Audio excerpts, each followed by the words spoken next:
Praise the Lord. आप सभी को यीशु के नाम से जय मसीह की। हम परमेश्वर का बड़ा धन्यवाद करते हैं सुंदर दिन के लिए, सुंदर सुबह के लिए। और सच में प्रभु का वचन जो वचन कहता है वो उसके वचन के खुलने से प्रकाश होता है। और आज सुबह के समय में हे मेरे मन यहोवा को धन्य किया, उससे किसी भी उपकार को मत भूलना। बाइबल हमको बताती है गिनती उसका 22वां अध्याय की 7वीं आयत में देयर वाज अ मैन, एक व्यक्ति था।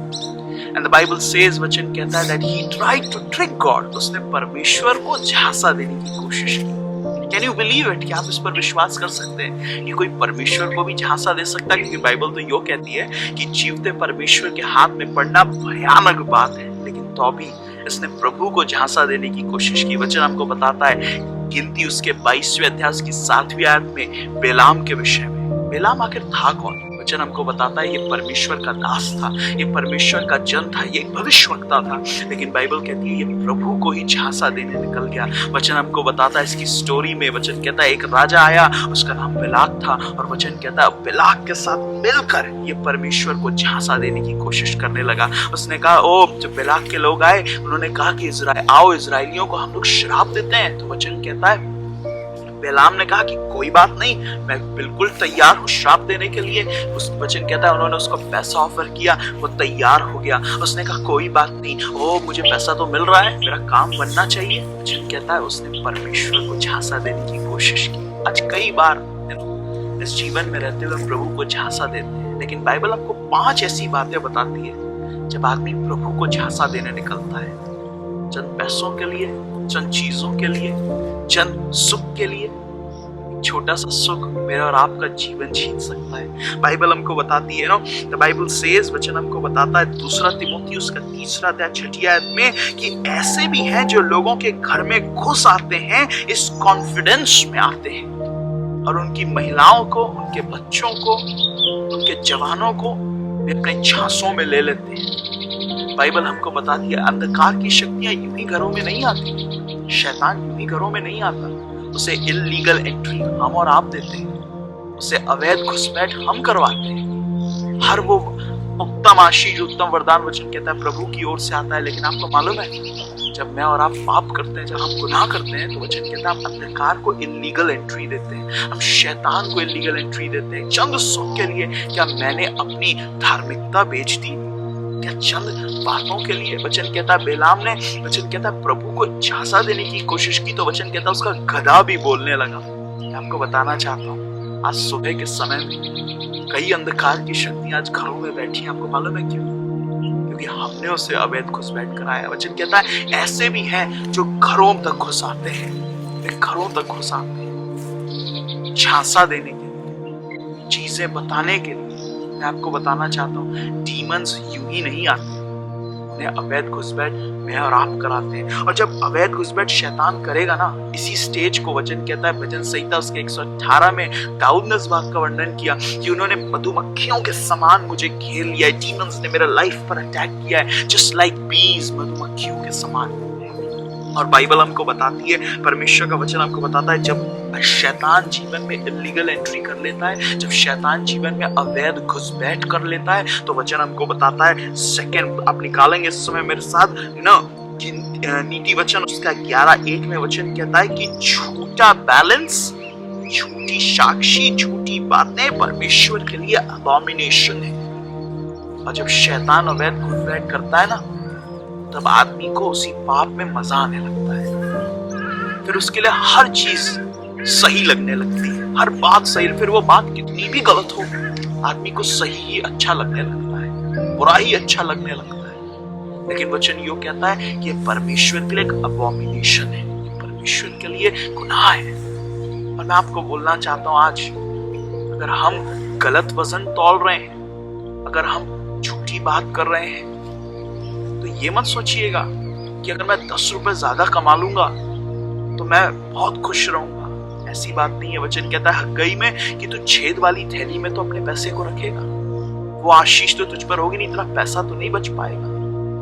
तो आज मैं आपसे पूछना चाहता हूँ, सुबह के समय में वचन कहता है तुम बेलाम की शिक्षा से दूर रहना। उसकी शिक्षा क्या थी कि कोई बात नहीं, प्रभु को नहीं समझता, परमेश्वर को नहीं समझता, ओ तू जो करना चाहे कर ले, हे इज़राइल तुम लोग जो करना चाहो। वचन कहता है उसने इज़राइल को श्राप देने की कोशिश की। सब बेलाम को अच्छा ही समझते थे, मूसा तक को नहीं पता चला बेलाम ने क्या गड़बड़ की। लेकिन बाइबल कहता है, परमेश्वर का वचन कहता है, प्रकाशित वाक्य में प्रभु ने इसका पर्दाफाश किया, इस भविष्यवक्ता का पर्दाफाश किया, इन लोगों का पर्दाफाश किया, उस डीमन का पर्दाफाश किया जो बेलाम के जीवन के थ्रू कार्य कर रही थी। प्रकाशित वाक्य 2:14 में इस बात का वर्णन आया कि भाई तुम बेलाम की शिक्षा से दूर रहो, तुम ऐसों से दूर रहो जो कि प्रभु को झांसा देना चाहते हैं, वो अवैध घुसपैठ कराना चाहते हैं। और जब अवैध घुसपैठ हो जाती है ना, तब आदमी मैनिपुलेट होने लगता है। ये दूसरा स्तर होता है मैनिपुलेशन का। शैतान मैनिपुलेट करता है, डिसऑनेस्ट प्रैक्टिस शुरू होती है। जैसे हमने पढ़ा कि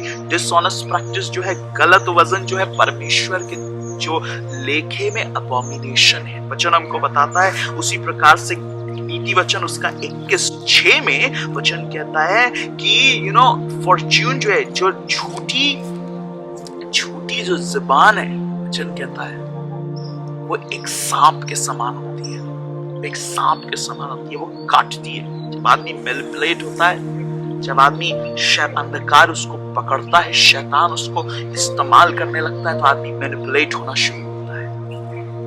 तब वो भले भविष्यवक्ताओं के कपड़े भी पहने, वचन कहता है उसमें प्रेम नहीं होता, उसमें प्रभु का प्रेम नहीं होता, वो तो भी पाप करता है।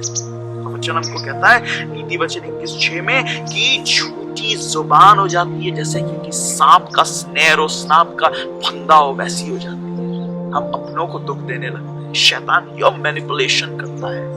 जब आदमी प्रभु को झांसा देता है, पहला क्या होता है, पहले वो अंधकार को अवैध घुसपैठ कराता है। जब अवैध घुसपैठ शुरू होती है तो गलत चीजें, मैनिपुलेशन शुरू होता है। अंधकार मैनिपुलेट करना शुरू करता है। लोग कहते हैं मैं भाग जाता हूँ, मुझे चीजें सुनाई देती है, क्योंकि अंधकार बात करना शुरू करता है। और जब अंधकार बात करना शुरू करता है तो आदमी को ना केवल मैनिपुलेट किया जाता है, लेकिन उसको मोलेस्ट किया जाता है, उसको सताया जाता है। लोग कहते हैं हमको सुनाई देती आवाजें।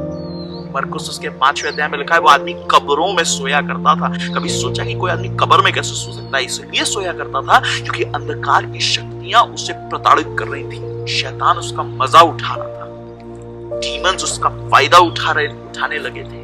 क्यों, कैसे? क्योंकि वचन कहता है, नीति वचन 21:6 में इस बात का वर्णन आया, 1 तीमोथी 4:1 में इस बात का वर्णन आया, मरकुस उसके 5वें अध्याय में वर्णन आया।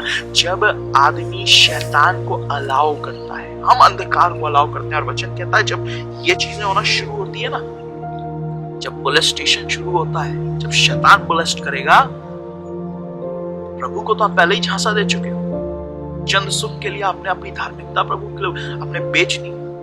अब क्या होगा? अब ये चीज होगी कि आपने जो बेच दिया तो डीमन जो है, दुष्ट आत्माएं जो है, वो मोलेस्ट करेगी। सब लोग कहते हैं हमको आवाजें सुनाई देती हैं। कलीसिया के वचन कहता है एक स्त्री थी जो 18 वर्ष से झुकी हुई थी, कुबड़ी थी वो, लेकिन कहाँ थी वो? कलीसिया में बैठी थी, वो चर्च में थी, लेकिन कुबड़ी थी। क्यों ऐसी बात हुई? क्यों ऐसी बात हुई? कभी सोचा आपने क्यों? क्योंकि कलीसिया में रहते हुए भी आज कई डीमंस के द्वारा, दुष्ट आत्माओं के द्वारा मोलेस्ट किए जाते हैं। आज हमारी और आपकी सच्चाई है। प्रभु जल्द आने वाला है, बात तो सच है। क्या मैं मोलेस्ट हो रहा हूँ आज? क्या अंधकार आज मुझे छू पा रहा है? और जब मोलेस्टेशन शुरू होता है ना, तो ये मत सोचिएगा कि हाँ मोलेस्टेशन छू गया। अब सिर्फ आवाज सुनने के बाद अंधकार बात जब करने लगता है, तो आखिरी जो स्तर आता है, वचन इस बात का वर्णन करता है हमको कि भजन संहिता उसका 38 का 37 का 38 निकालिएगा, 38 निकालिएगा, 37 का 38। वहां वचन कहता है कि दुष्ट आखिरी में नाशी हो जाते हैं, और दुष्ट जो होते हैं, विकेट जो होते हैं, shall be cut off, उनको काट दिया जाता है। डीमंस छोड़ेंगे थोड़ी ना।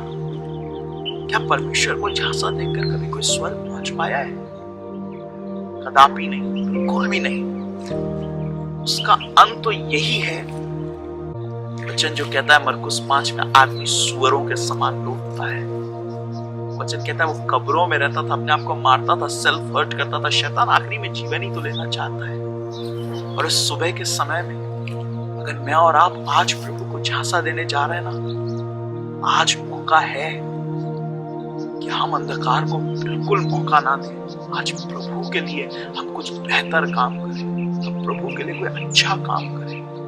हो सकता है आज तक आपने धोखा दिया, लेकिन आज परमेश्वर के लिए धार्मिकता को पहनिएगा। यही हमारा सबसे बड़ा नियम है, यही बाइबल में लिखा है। पढ़ लीजिएगा वचन में, एक परमेश्वर कहते हैं अच्छी जिंदगी जी, एक अच्छी जिंदगी जी।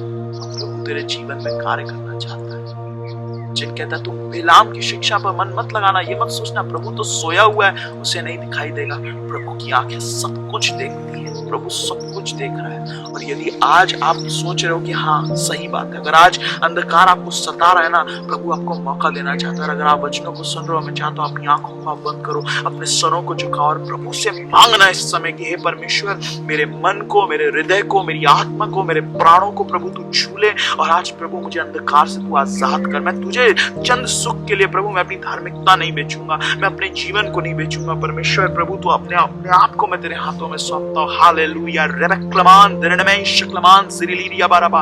ओ प्रभु जी, हम यीशु के नाम से आपके पास आते हैं प्रभु। हर उस व्यक्ति को जो आपके वचनों को प्रभु बड़े ध्यान से सुन रहा था, ओ पिता हम प्रार्थना करते हैं सुबह के समय में आपका पवित्र आत्मा उनके जीवनों में कार्य करने पाए। ओ हर एक परमेश्वर अल्कोहल की स्पिरिट की घुसपैठ को, हर परमेश्वर हम प्रार्थना करते हैं हर व्यभिचार की ओ उस अवैध घुसपैठ को, ओ परमेश्वर हर लुचपन के उस अवैध घुसपैठ को हम यीशु मसीह नाजरी के नाम से तोड़ देते हैं पिता। ओ हम प्रार्थना करते हैं परमेश्वर, हम ना केवल प्रभु ओ मसीह जैसे दिखने वाले, लेकिन उसके समान चलने वाले भी बन पाए। ओ परमेश्वर, हमारे अंदर की धार्मिकता प्रभु इन दिनों में, इस क्रिसमस के समय में बाहर आने पाए। हम प्रभु की सामर्थ को हर एक के जीवनों में रिलीज करते हैं यीशु के नाम से। हर बंधनों और श्रापों को तोड़ देते हैं। हे पिता, आप चमत्कार करें, हर एक के जीवन में चमत्कार करें। हम यीशु की आशीषों को प्रत्येक के जीवन में रिलीज करते हैं, ब्लेस करते हैं, एक के जीवन को आशीष देते हैं। प्रभु हम प्रार्थना करते हैं पिता, आज जितने प्रभु इस क्रिसमस के समय में प्रभु नशों में है,